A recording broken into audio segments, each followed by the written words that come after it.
And oil prices are lower this morning. They did rally yesterday on news that crude supplies fell again for the fifth week. But as Hurricane Matthew approaches the United States, will that cause gasoline prices to spike? We bring in a top expert, and that is Phil Flynn, senior market analyst at Price Futures Group, Fox Business contributor. We've seen relatively low oil prices, low gasoline prices this year. We've seen oil, though, running up near $50 a barrel. Your thoughts, Phil? What now?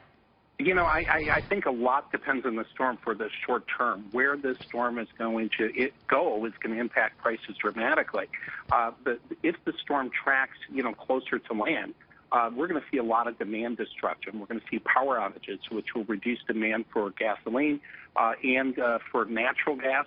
And we're going to see a lot of issues. If the storm goes out the east, we could actually rally off of the storm because of the expected demand destruction that's priced into the price will come out, and then we could see a big rally.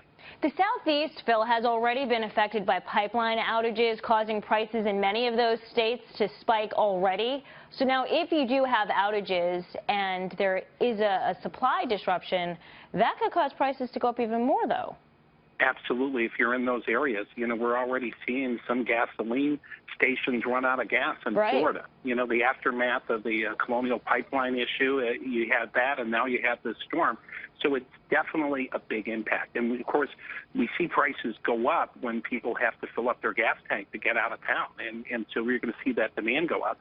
At the same time, you're going to see tankers that normally would be going into the Gulf of Mexico be diverted. They're going to try to divert them into New York or maybe even into China. And so some of those tankers that were supposed to get here won't show up. Oh, that's right. There's no way they can move around in those waters there in the Gulf of Mexico. So now we're right near $50 a barrel. So where do you think, big picture, what do we see next, 40 or 60? I think 60. We could pull back from $50. We could see prices go back down. But I think people can't underestimate the impact of OPEC's production cuts. It's historic, and it'll drive prices higher. Okay, so oil closer to 60. I just want to ask you real quickly about gas, because Gas Buddy said by Halloween, nationally gas prices go under 2. Your thoughts?